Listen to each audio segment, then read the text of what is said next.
Chapter 20 of One Commonplace Day by Pansy. This recording is in the public domain. One of the hopeless cases. She came over to him the moment the meeting closed, her eyes still shining, her voice tremulous with suppressed feeling. "Mr. Cleveland, do you mean all that you seemed to say? Do you think no one is hopeless utterly?" "I believe it from my soul, all that I said, and all that I seemed to say. I believe that we have no right to single out any human being, and say of him, 'This is a hopeless case.' We recognize the folly of such judgments even while we speak, and are apt to qualify our words by adding, 'Humanly speaking, it is hopeless.' Humanly speaking, all cases are hopeless. But in the sight of God those may be near the rock who seem to us the most hopeless. So, Miss Hartzell, don't you allow yourself for one moment to limit the power and the grace of a Saviour. Remember, he is mighty to save." He was thinking all the time of John Hartzell. He had been thinking of him all the evening, praying for him, planning for him. That man hopeless, with his shapely head which told him of dormant brain power. Young still, and strong physically. What folly to think of him as hopeless! "Well, then," said Kate, her voice eager, "I claim you. I ask you to pray in faith and in hope for my father. Will you?" For her father? Old Joe Hartzell, broken in body and in mind, shattered beyond hope of recovery, apparently. He had not thought of the father. All his plans had been centered on the son. Would his logic fit that weak, gray-haired old man who had been drinking steadily for so many years?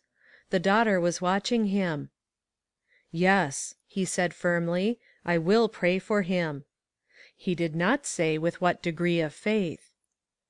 "When you said, 'No man can fall so low that I cannot pray and work hopefully for him, because he may be the one who is to show us the power of God in the world,' I thought at once of father, and it seemed to me you must mean him.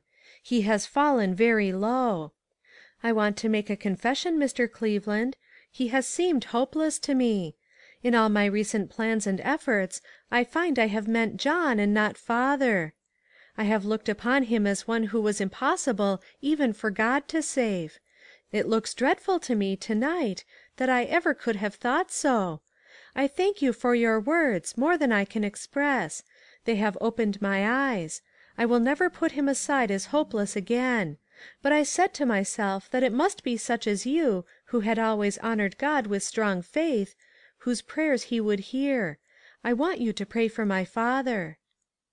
As she turned away, Mr. Cleveland said to himself that he would go home and go on his knees, and ask God for faith enough to bring old Joe Hartzell to the one who was mighty to save. He would not say to the daughter, now, that he, too, it seemed, was limiting that mighty power. Kate laid her hand on Miss Wainwright's arm. "Will you pray for my father?" This was all she said. "For your father?" said Miss Wainwright, startled. "I thought it was for your brother." "It is both of them. You will not leave father out? Say you will not, Miss Wainwright, because I have done it. I have felt until to night that he was almost hopeless." "Well," said Miss Wainwright, "I will try. I don't know your father. I shall have to find him out, and do for him, if I take him. I can't pray for a person at arm's length, never could, unless something beyond my reach kept us apart. We will do our best. Working and praying go together. And that reminds me. Did you mean you had gone down there to live altogether? How do you manage it? There can't be much money coming in." "I have a trade," said Kate, with faltering lips. She was being brought back suddenly to the hard realities of the life she had assumed. "I have been taught the dressmaker's trade. I thought if, after a while, I could get some work to do, it would help." Miss Wainwright nodded, a gleam of light in her gray eyes. "Just so," she said. "Things are bound to match in this world a great deal better than you have any idea of when you begin to bungle at them. I was thinking of that poor mother and the children she has left. They need clothes of all sorts, dresses and everything else, and I dare say there are plenty of others who do. I'm not worth much at sewing, never was. I can't sit still long enough to accomplish anything. But I'll tell you what I can do, pay other people for their work. We'll have a partnership. I'll furnish material and pay for the work, and some of those poor things will do the wearing. I begin to see daylight." Kate could only smile in answer. She would not have trusted her voice just then. Miss Wainwright's ways of working were peculiar, certainly. Meantime, the other workers in this drama of life were in the usual state of unconsciousness as to how they were to fit in.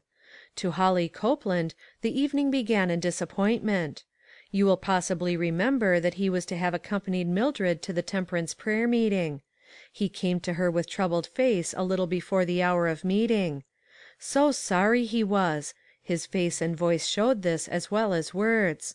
Father had been sent for to go out of town, and there were 2 packages of medicine, with directions, both of which must be delivered at once, and the people lived as far away from Miss Wainwright's as they well could, and he must be the messenger. Mildred was sympathetic. Sorry not to have his company, but he must not mind, since he had so important a duty calling him in another direction.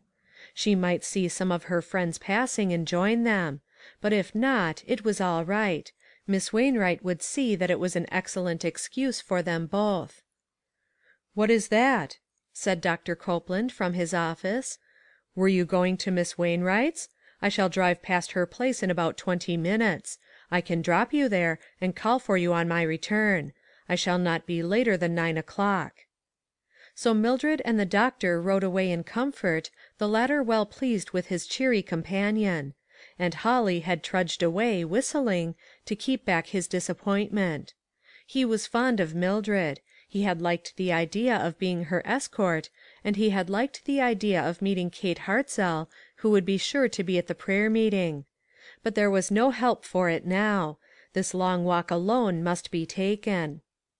His errands were faithfully done, and he was returning from them, whistling still. He had just settled in his mind that it would not be polite to walk down to Miss Wainwright's for Mildred, when his father had promised to call for her, since it was quite too late to think of making attendance at the meeting an excuse for coming. Probably Mildred would rather ride than walk with a little boy like him. He was just passing Jim Moxon's saloon. It was brightly lighted, and behind the closely drawn curtains came sounds of loud voices and coarse laughter. "I think they need to pray," said Holly to himself in indignation. "I wonder if John Hartzell is there? That is the saloon he goes to most. Awful place! I don't know what poor Kate can do. I wish I were a man. I know that I'd find a way to help, seems to me." What was that? The door opened suddenly, a flood of light streamed out on the dark alley. A dark object seemed for a moment to swing in the air, and then land heavily on the sidewalk. At the same instant a heavy boot was drawn within the saloon, and the door was closed again. Holly stopped whistling. Something, or somebody, had been kicked out, and lay there in the gutter. Could it be a man? He came, all trembling with indignation and excitement, and bent over the thing. He touched it, and it moved and groaned slightly.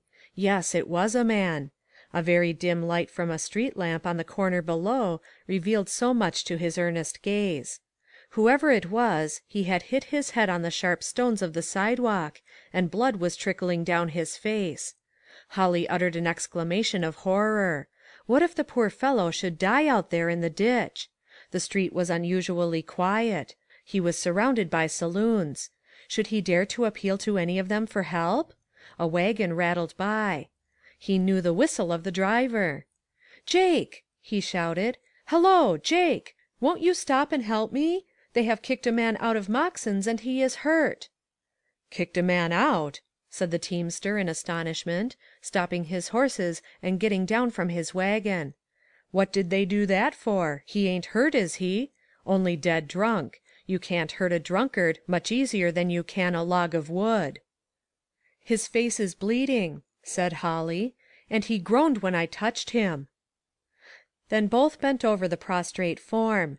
Jake, with eyes more accustomed to the darkness, peered steadily for a moment, then raised himself to an upright position and said, I'm blessed if it ain't old Joe himself, come to this at last. I expected it afore now." "Not old Joe Hartzell! You don't mean him?" There was more than dismay in Holly's voice. It had an undertone of genuine pain. "It's old Joe Hartzell, as sure as you live. I'd know his gray head in a darker night than this." Holly actually groaned. What would Kate do now? Then he thought rapidly. How could he help her? "If it's old Joe," he said eagerly, "let's get him home. I know where he lives. Kate will want him brought home, I am sure. Oh, Jake, you will help me, won't you?" "Why, land!" said Jake, "I don't know as we had ought to. He was kicked out, you say. This is a case for the police. He might be hurt bad, you know, and we might get ourselves into a muss. I ought to be home at this minute with the team." But Holly interrupted him with eagerness. "Oh, no, Jake, don't let us have him taken to the lockup. It isn't so very far to where he lives. I know his sister, and she's a nice girl, a grand, good girl, Jake. She has gone home to live, just to help them, and try to reform her father." "Reform her father!" echoed Jake, with something between a giggle and a sneer. "I'd as soon undertake to reform a brandy flask." "You don't know, Jake. Kate will try, anyhow, and I promised to help, and I know she would want him brought home. You see, she is the kind of girl who would be sure to want it, and father will come down and see him if he is hurt, I know he will. Oh, Jake, do let us lift him into your wagon, without losing any more time. I will pay you. I have 50 cents of my own. I was saving it for Christmas, but I don't care anything about Christmas if we can only get this poor old man safe home." "Sho!" said Jake. "Who said anything about being paid? I didn't. If I'd do it at all, I'd do it for decency's sake quicker than I would for 50 cents, I can tell you. I'd do it for you anyhow, I s'pose, only I don't know about its being the thing to do." But he stooped over the burden, and lifted it with strong arms, unmindful of the groans, or of the fact that other passers-by had stopped curiously. "What's the matter?" one man asked, pushing among the crowd of boys who were gathering. "Oh, Jake," said Holly, in an eager whisper, "don't let him stop you." "I reckon not," said Jake. "Just you step into that there saloon, mister, and find out what is the matter if you can. I'm blessed if we know. Unless they got sick of some of their customers and pitched them out, it looks like it." Whereupon Jake's heavy wagon rattled over the road, and old Joe's unconscious head reposed on Holly Copeland's strong young arm. Arrived at the house on the Flats, all was dark and still; but a wondering neighbor lent the flame of one sickly lamp with which to lighten the scene, and with great effort the old man was lifted to the bed. Nothing more forlorn and poverty-stricken than that poor bed had ever met Holly Copeland's gaze. He did not know what a transformation it had undergone since Kate took possession of the room. He could not conceive of poverty deeper than this which surrounded him now.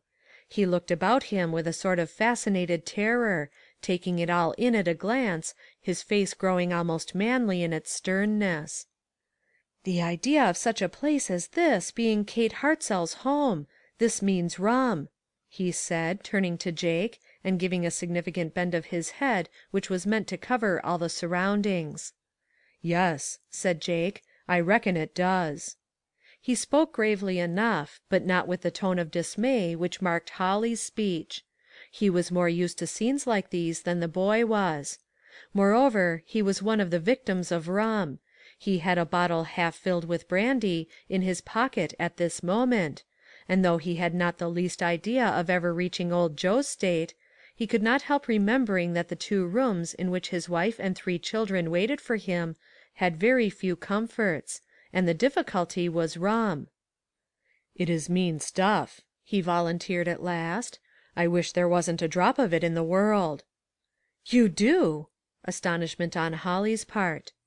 "Aye, that I do. I've always said it.